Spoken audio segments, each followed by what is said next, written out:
Trending. Battle of the roid heads. No. We're going to be talking about real quick. We've got to kick it off. It's a hot topic. Gordon versus Nicky Rod. Who's on the juice? On the internet, this is the versus. This is what's happening. Because Nicky Rod went on a podcast, said Gordon takes steroids. Fucking bombshell. Oh, amazing. Really? How could you say that? God. Surprising. But Gordon's also, like, you're out of line, bro. you take steroids. It's like, it's actually quite, yeah. They're like pointing at each other. Yeah. There's three of them, isn't there? Yeah, they're all pointing at each other. Well, here's the thing. I was like, because people are like, oh, no, Gordon's openly admitted to taking steroids. I'm like, where? Nowhere on the internet has he explicitly said that. But Joe Rogan said, oh, no, he's very open about it. And I'm like, no, it doesn't exist. Yeah. He's probably said it to Joe. Like, they probably got their TRT together. Like, yeah, maybe there's some little crevice of the internet somewhere where he said it, but I feel like there is a little piece where he was talking about DDS, and he's like, ours is the only team who pretty much doesn't take steroids, like 70% of the athletes are 100% of the most time. Likely. Here's the thing. Nicky Rod's got for context here, guys. Nicky Rod went and got his blood tested at Merrick Health because Derek from More Plates, More Dates, who's been kind of weighing in on these things, said, we'll get your blood test for free. I'll read your bloods and we'll see how clean you are. So the whole thing was, from an outsider's perspective, Nicky Rod went on a podcast, said Gordon's taking steroids. Gordon was like, fuck you. We had a gentleman's agreement not to talk about each other. He's like, you take steroids and fuck you. And what it's turned into is like, this back and forth. But then it's also turned into a bit of an attack from Gordon's end on B Team. Yes. And I saw now he's like trolling their Instagram account. Yeah. And then B Team's like coming back at him. It's quite funny, but it's turned into this thing. You got the supporters of Gordon, the supporters B, they're going at each other. It's like an all out Instagram war. Very much takes me back to the Luta Livre Jiu-Jitsu days of the streets of Rio. In any case, the good old days. Yeah, right. The golden years. We're all there. But so it's kind of absurd, but it's also funny. So Gordon's like, well, you get tested and we'll see, bro. And Nicky's like, all right, I'll get tested. And so Derek's like, well, I'll facilitate the test and go through the results. So at the moment, we don't know the results. We should know in the next week. So maybe we'll chime back in on this.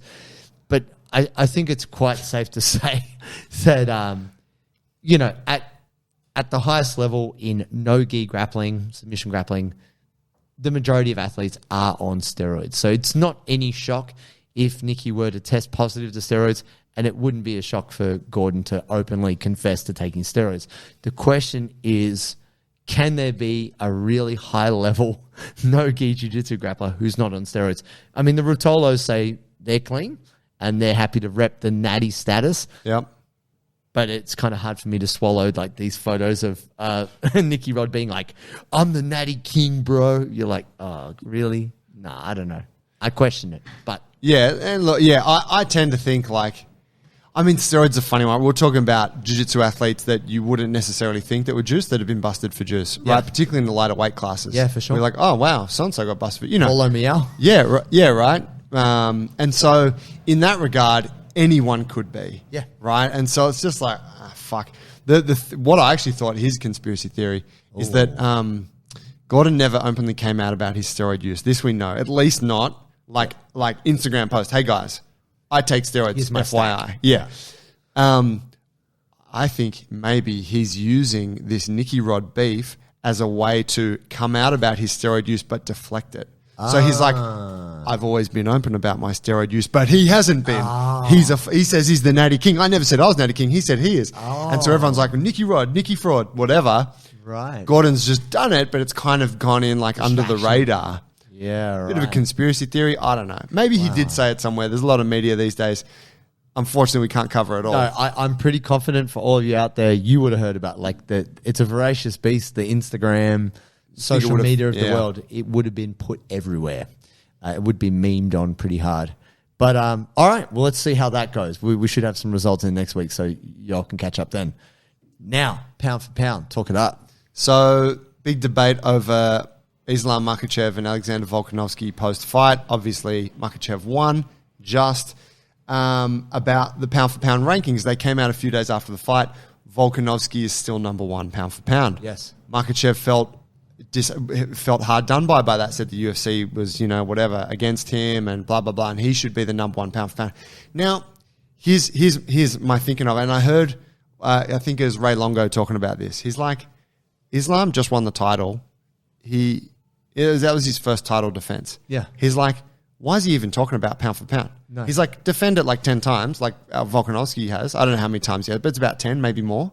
Close. He's like, then you're in the conversation. But so I don't understand where this pound for pound thing fucking pops up. I think Volkanovski is absolutely the guy. But that was Volk's first loss in the UFC. The last time Volk lost, it was in some shitty fight in Wollongong back in the day when he was still playing footy. Yeah. Do you know what I mean? Like, I think the thing which can't be underestimated, Volk's just beaten everybody who is considered to be the best, whether it was Holloway or just anyone, Aldo. Mendes, Aldo. He just bashed all these guys. You're like, how does this guy do it? So, I mean, I don't really know how they classify the pound for pound, but you kind of just... I mean, Islam's obviously had like an unbeaten run in his thing, but you're like, you haven't been fighting all the top 10 guys for the last 10 fights. No, that's right. So, it's contentious, but will they rematch? Has there been any chat on that? I don't know. I think Volk wants it, but he also did say after the fight that he's like, featherweight division, look out because I'm going to come kick some ass. Back. Yeah, so I don't know. I tend to feel like it's probably an effort for him to stay at that heavier weight. I know he said on some of the embedded that he's getting sick of eating all the food. Yeah. So he probably just wants to go back down to featherweight where I guess he sits more comfortably. Yes, indeed. Kick some fucking ass. But, assuming he beats up Rodriguez, what does he do then? Then he's kind of twiddling his thumbs again, looking for another contender. So potentially there is a battle there against Makhachev. And they just had alluded to old mate and Bobby Knuckles. Khamzat is going Whittaker. up to fight Whittaker. So what's Khamzat's been fighting in lightweight, middleweight? Rob's middle. Is Rob middle heavy? Rob's middleweight. Middleweight. Hamzat before that, he was fighting lightweight division, and maybe they don't want him to fight Islam, so they're like, "Oh, go over here." Fuck, that's a tough fight. It'd be a great fight.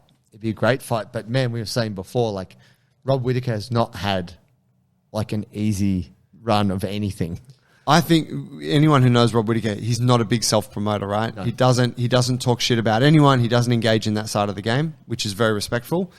But what it's resulted in is that he has had to let his fighting do the talking 100% from day one. Whereas you can look at other fighters who are great marketing and promotional machines, and they get by. They got to do a bit of fighting, but they get by with a bit of gift of the gab as well. Conor McGregor, Michael Chandler, Khamzat. But like, how is Khamzat getting? See, I'm looking at like, how does Khamzat get a shot at Robbie? Well, because no one else wants to fight Khamzat, right? Yeah, he's out. He's putting it on everyone. He's doing shit. He's going to their training camps, yelling at him. He's starting fights. Fuck this guy. Like he just. And people are like, oh, I don't want to. And he's also a savage. He's a total savage, right? So people are like, I don't want any part of that. So the result is, wow, he gets a fight with someone like Bobby Knuckles. Yeah, I just looking at Rob, I'm like, man, he has been like, he's so fucking good. And it's almost, to me, it makes him even better, the fact that he has had to forge his whole career purely just with his skill set. Yeah. Not with any shit talking or any of that stuff on the side. Yeah, man, could be a great matchup. Scary to think, but I'm looking forward to it. And I think going to see so much more good matchups with allowing this lateral movement in different categories. But did you hear Francis Ngannou is in deep talks with the PFL? Oh, yeah. Who would he be? I don't. Oh, he's going to fight the Super Fight League. Jake Paul versus Jake Paul. Dude, you know who's fighting PFL? Razor Rob Wilkinson is fighting Thiago Santos. Oh, dang. Yeah. Wow, that's a big one. It's a great fight. Yeah. That'd be exciting. That's huge. But I think this is the thing, throwing back to Jake Paul. Like, so Logan Paul Super now signed to the fight, UFC and also having Prime, his drink, sponsor the UFC. I don't know how much money he's making on that. But it's just very interesting, this idea of the super fight category. Yeah. Where you could just get some big names in and be like, yo. YouTuber versus TikToker. Let's do it. And then let's just throw Ngannou in there. Yeah, hopefully he doesn't kill anyone. Guys, that's trending this week. Thank you. We'll catch you next time.